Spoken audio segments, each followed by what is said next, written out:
She read him their love story every day. Even though Alzheimer's stole his memory, the morning light filtered through the curtains of room 207 at Sunset Manor, casting gentle shadows across the breakfast tray that sat untouched on the bedside table. Margaret Chen adjusted her reading glasses and opened the worn leather journal to page 1. The same page she had opened every morning for the past 3 years. "Once upon a time," she began, her voice steady despite the tremor in her hands. "There was a young woman named Margaret who worked at the university library." The man in the bed turned toward her voice. His eyes, once sharp enough to spot a misplaced comma from across a lecture hall, now held the distant look of someone searching for something just out of reach. He didn't remember that this was their story. He didn't remember that she was Margaret. But something in his expression softened when she read, as if his heart recognized what his mind had forgotten. Dr. James Chen had been a literature professor for 42 years. He could recite entire passages of Shakespeare from memory, debate the finer points of Dickens over dinner, and had once stayed up all night helping a struggling student understand the symbolism in To Kill a Mockingbird. Now, on good days, he remembered that books were for reading. On bad days, he tried to eat the pages. Margaret had been reading to him every day since the diagnosis 3 years ago. Not just any stories, their story.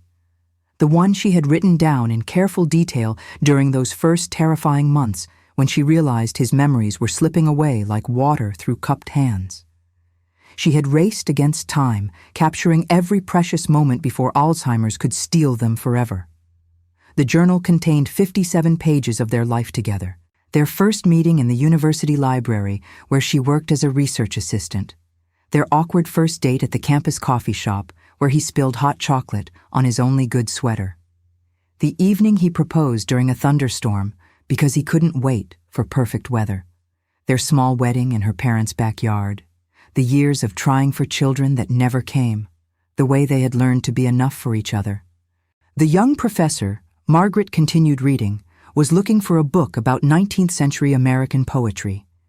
He had been to the library 12 times that semester, but this was the first time he worked up the courage to actually speak to the pretty librarian with the kind eyes. James shifted in his bed, his fingers working at the edge of his blanket. Margaret had learned to recognize his tells. The finger movements meant he was trying to remember something. The slight tilt of his head meant he was listening. Really listening, even when nothing else seemed to get through. She had started writing their story the day after Dr. Patel delivered the diagnosis. Primary progressive aphasia, a rare form of dementia that attacks language first. James would lose words before he lost everything else. For a man who had lived his entire life surrounded by words, who had taught thousands of students to love literature, it was a particularly cruel disease. "We have maybe 2 years before the language centers are severely affected," Dr. Patel had said, his voice gentle but clinical. "I'd recommend getting his affairs in order. Spend time together. Make recordings if you want to preserve his voice." Instead, Margaret had bought a leather journal and started writing. Every morning before James woke up, she would sit at their kitchen table and record another memory. She wrote about the way he hummed while grading papers. The Sunday mornings they spent reading different sections of the newspaper and sharing interesting stories. The time he learned to make dim sum because she mentioned missing her grandmother's cooking. The early days of his illness had been the hardest in some ways because James was still mostly himself. He knew what he was losing. He would stop mid-sentence, his face clouding with frustration when a word that had been his friend for 73 years suddenly became a stranger. He would look at Margaret with such apology in his eyes, as if forgetting were a choice he was making. "I'm sorry," he would say, over and over. "I'm so sorry, Margaret. I know this isn't what you signed up for." She would take his hands in hers and remind him of their wedding vows. In sickness and in health, for better or worse. She had meant every word then. She meant them even more now. The progression had been swift. Within 6 months, James could no longer teach. Within a year, he struggled to follow conversations. By year 2, He needed help with basic tasks. Margaret had tried to care for him at home as long as possible, but the night he wandered outside in his pajamas during a snowstorm, she knew it was time. Sunset Manor was the best memory care facility in the county. The staff was kind, the rooms were clean, and they encouraged families to maintain routines that brought comfort. When Margaret asked if she could come every day to read to James, the head nurse, Patricia, had smiled and said, "Honey, that's exactly what he needs." The professor asked the librarian if she knew anything about Walt Whitman, Margaret read, watching James's face for any flicker of recognition. She said she did. She said Whitman believed that love was the most important force in the universe. The professor thought that sounded like something worth exploring. This part of the story always made Margaret's chest tight. She remembered that conversation so clearly. James had been nervous, adjusting his tie and clearing his throat. She had been attracted to his earnestness, the way he treated every question like it mattered. When he asked if she'd like to get coffee and discuss Whitman further, she had said yes before she could talk herself out of it. The journal had become her lifeline. On the days when James didn't respond at all, when his eyes looked through her like she was made of glass, she would read and remember that their love story was real, that it had happened, that it still mattered, even if only one of them could remember it. The other families at Sunset Manor had different strategies. Some played old music, others brought photo albums. The Johnsons in room 203 had their daughter call every Sunday so Robert could hear his granddaughter's voice, even though he no longer understood who she was. Margaret had tried photos at first. She had brought their wedding album, pictures from their trips to Europe, snapshots of holiday dinners with friends. But James would look at the pictures with polite confusion, the way you might look at strangers' vacation photos. The journal was different. When she read their story, something shifted in his expression. Not recognition exactly, but a kind of peace. Dr. Sarah Martinez, the facility's neurologist, had explained it during one of their monthly check-ins. Memory has layers, she said. The factual memories go first. Names, dates, faces.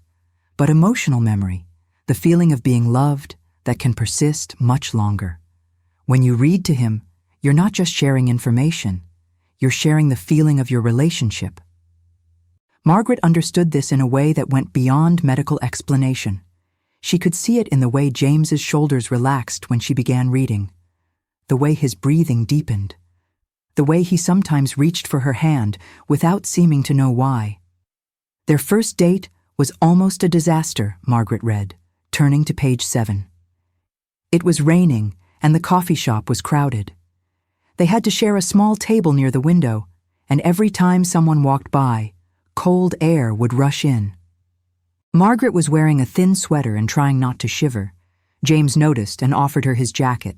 It was too big for her, but it smelled like books and aftershave, and she thought it might be the most romantic gesture anyone had ever made.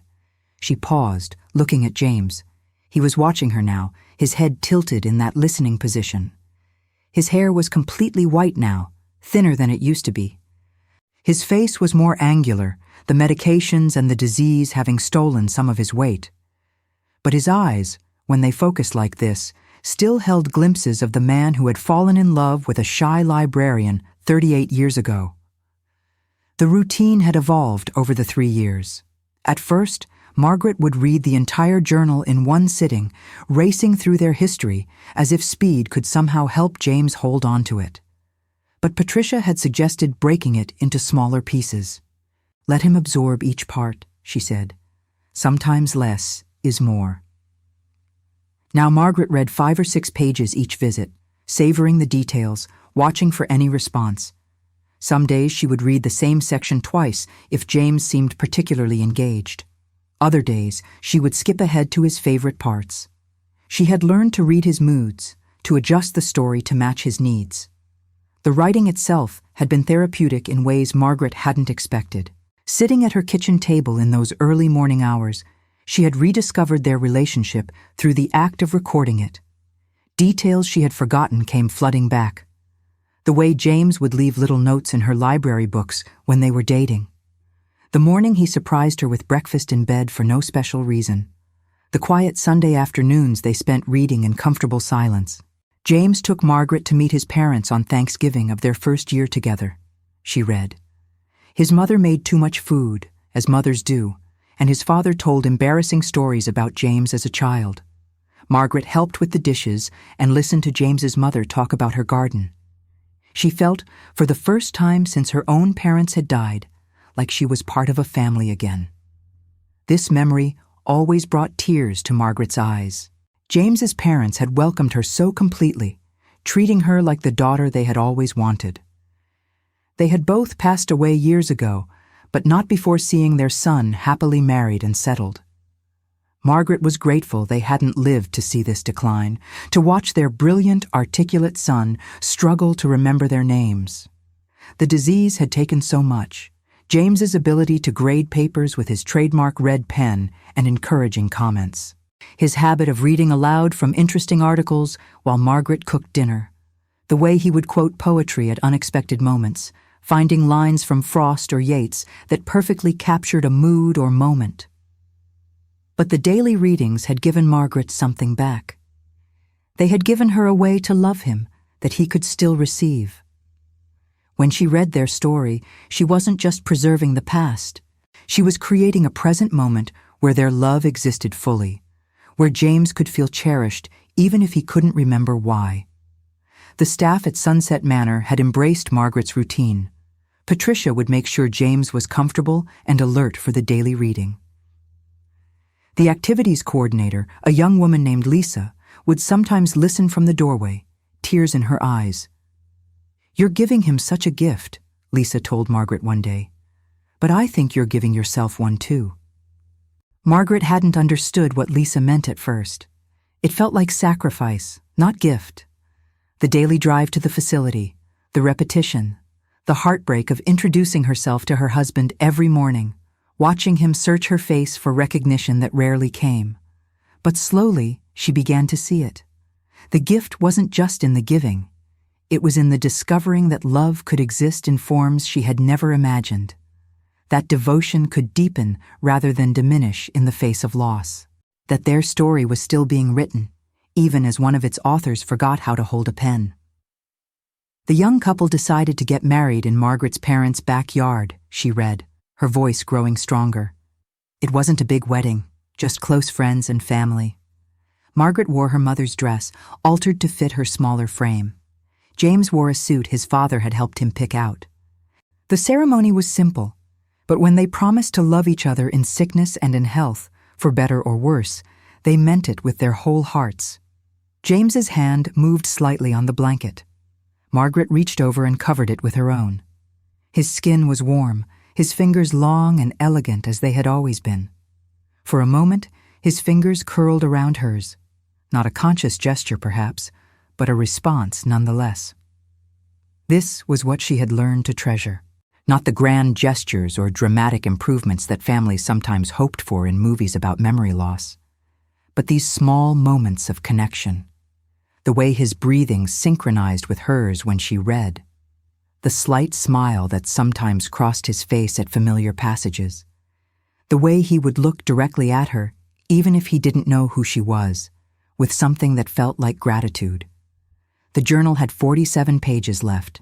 Margaret had been rationing them carefully, knowing that when she reached the end, she would start over at the beginning. The story was a circle now, a loop of love that could play indefinitely. She had made peace with repetition. In some ways, it felt appropriate. Love itself was repetitive. The same small acts of care and attention performed day after day, creating something larger than the sum of their parts. After the wedding, James and Margaret moved into a small house near the university. She continued. It had a big kitchen with windows that faced east, so Margaret could drink her morning coffee in the sunshine. James set up his study in the spare bedroom, surrounding himself with books and papers and the comfortable chaos of academic life. They were happy in that house. They learned how to be married there. The house had been sold 2 years ago when it became clear that James would not be coming home. Margaret now lived in a small apartment closer to Sunset Manor. She had kept some of James's books, the ones that held special meaning, but most of his library had gone to the university. It was what he would have wanted, she knew. Books were meant to be read, not stored. But she had kept the poetry collections. James had loved poetry most of all, and she sometimes read him Frost or Dickinson after finishing the day's section of their story. He seemed to respond to the rhythm of verse, even when the meaning was lost to him. They tried to have children, Margaret read, her voice catching slightly on this part of the story. They tried for 7 years. They saw doctors and specialists. They hoped and planned and grieved small griefs every month when their hopes were disappointed. Finally, they decided that their love for each other was enough, that they could build a complete life together, just the two of them. This had been one of the hardest parts of their story to write. The years of fertility treatments and false hopes. The way they had gradually stopped talking about names they might choose or how they would decorate a nursery. The acceptance that had come slowly, like healing from a wound. But it had also been one of the most important parts to record, because their childlessness had shaped their love in profound ways. They had turned toward each other completely. They had traveled together, read together, built a life that was rich and full without being conventional. They had learned to find meaning in their partnership itself. Now, in this sterile room with its hospital bed and medical equipment, Margaret was grateful for that intensity of connection. She had no children to share this burden with, but she also had no divided loyalties. James was hers to love completely, and she was his. Even if he couldn't remember her name, she would remember for both of them. James got tenure in his 10th year at the university, she read. Margaret had started working toward her master's degree in library science. They celebrated at their favorite restaurant, the little Italian place downtown where the owner remembered their usual order. James raised his glass of wine and said, "Here's to building a life together, one day at a time." She looked up to find James watching her with unusual focus. His eyes were clearer than they had been in weeks. Margaret felt her heart skip. "James," she said softly, "are you in there today?" He blinked slowly, his gaze never leaving her face. Then, in a voice rusty from disuse, he whispered, "Story." It was the first word he had spoken in 2 months. Margaret felt tears spring to her eyes, but she kept her voice steady. "Yes," she said, "it's our story. Would you like me to keep reading?" He nodded, just barely, but it was definitely a nod. Margaret turned back to the journal, her hands shaking slightly. These moments of clarity were rare and precious. Dr. Martinez had warned her not to expect too much, not to read more into them than was there. But Margaret allowed herself to hope, just a little, that somewhere inside the confusion of his changing brain, James still knew he was loved. Margaret finished her degree and became the head librarian, she continued. James published his book about American poetry. They bought a bigger house with a garden. Margaret planted roses, and James built bookshelves in every room. They hosted dinner parties for colleagues and friends. They traveled to Europe twice and to the Grand Canyon for their 10th anniversary. They were building a life together, day by day, just as James had said. The afternoon light was shifting, casting longer shadows across the room. Margaret glanced at the clock and realized she had been reading for over an hour. Usually, James's attention span was much shorter. But today, he seemed engaged, present in a way that had become increasingly rare. She decided to skip ahead to one of his favorite parts of the story. She had learned to recognize which passages resonated most with him, even when he couldn't tell her directly. On their 20th wedding anniversary, she read, James surprised Margaret with a trip back to the university library where they had first met. He had arranged with the current head librarian to let them in after hours. They walked through the quiet stacks, remembering their younger selves. James found the poetry section where he had first asked Margaret about Walt Whitman. "This is where our story began," he said, "right here between American literature and philosophy." James's eyes had drifted closed, but his breathing was deep and even, not the shallow sleep of medication, but the peaceful rest of someone who felt safe. Margaret continued reading, her voice becoming a lullaby. They stood in that spot for a long time, remembering. Then James pulled out a small wrapped box. Inside was a necklace with a pendant shaped like an open book. "Every love story needs a sequel," he said. "Here's to the next 20 years. Margaret touched her throat where the necklace still rested, hidden beneath her sweater. She had worn it every day since James gave it to her, and she would wear it until her own story ended. The journal was more than a record now. It had become a bridge between who they had been and who they were becoming, a way to honor the past while accepting the present. James might not remember their anniversary dinner, or the sound of her laughter, or the way she always stole the covers in winter. But when she read their story, those memories lived in the room with them. The couple grew older together gracefully, Margaret read, turning toward the end of the journal. James's hair turned silver, then white. Margaret needed reading glasses.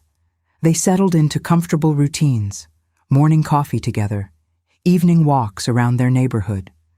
James still brought Margaret flowers on Fridays, just because. Margaret still left little notes in his lunch when he had conferences to attend. This part of the story always felt bittersweet. These were the golden years, the time when they had thought they would grow old together in their own house, surrounded by their books and their memories. They had made plans for retirement. James wanted to write another book. Margaret wanted to volunteer at the literacy center. They had talked about taking a cruise, something they had never done. Instead, there had been the diagnosis, the swift decline, the difficult decision to move James to memory care, the daily readings in room 207. But Margaret had learned that love was not diminished by changed circumstances. If anything, it was refined, stripped of everything non-essential. What remained was the pure desire to care for another person, to ease their suffering, to be present in their story even when they could no longer participate in its telling. Then James got sick, Margaret read, her voice steady despite the tears that threatened. It was a sickness of the mind, not the body. A thief that stole words first, then memories, then recognition. But it could not steal the love that had built between them over 35 years of marriage. That love was stronger than any disease. James stirred in his bed, his eyes opening to look at her again. Margaret saw something in his expression that made her breath catch. Not recognition exactly, but acknowledgement, as if he understood that this story was about him, about them, about something precious that was worth preserving. Margaret promised James that she would not let the disease win completely, she read. She would remember for both of them. She would tell their story every day, as long as she was able. She would love him forward into whatever came next, carrying their history like a torch in the darkness. She closed the journal and set it on the bedside table. James was still watching her, his eyes more present than they had been in months. "That's our story," Margaret said softly. "That's who we are." James's mouth moved, working to form words that seemed just beyond his reach. Margaret waited patiently, the way she had learned to wait for everything now. Finally, in a whisper so soft she almost missed it, he said, "Love you." The words hung in the air between them, precious and fragile as spun glass.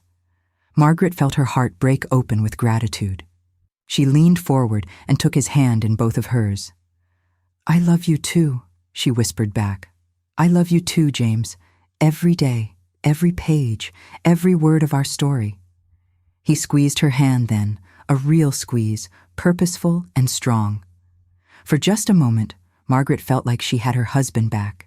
Not the professor, not the man who could recite Shakespeare, but the essential James. The one who had fallen in love with a shy librarian. The one who had promised to love her in sickness and in health. The moment passed. James's eyes grew distant again, his hand relaxing in hers. But Margaret held on to the gift he had given her. 3 words that proved their love story was still being written, still unfolding in ways she couldn't have imagined when she first opened that leather journal. Tomorrow she would come back. She would open to page 1 and begin again. Once upon a time, There was a young woman named Margaret who worked at the university library. She would read their story forward into another day, another page, another chapter of love that refused to be forgotten. Because some stories are too important to end, some love is too deep to be erased, and sometimes the most powerful way to fight against forgetting is simply to keep telling the truth about what was, what is, and what will always be. Their love story, written in Margaret's careful handwriting, spoken aloud in room 207, living on in the space between memory and hope, where the heart remembers what the mind has lost.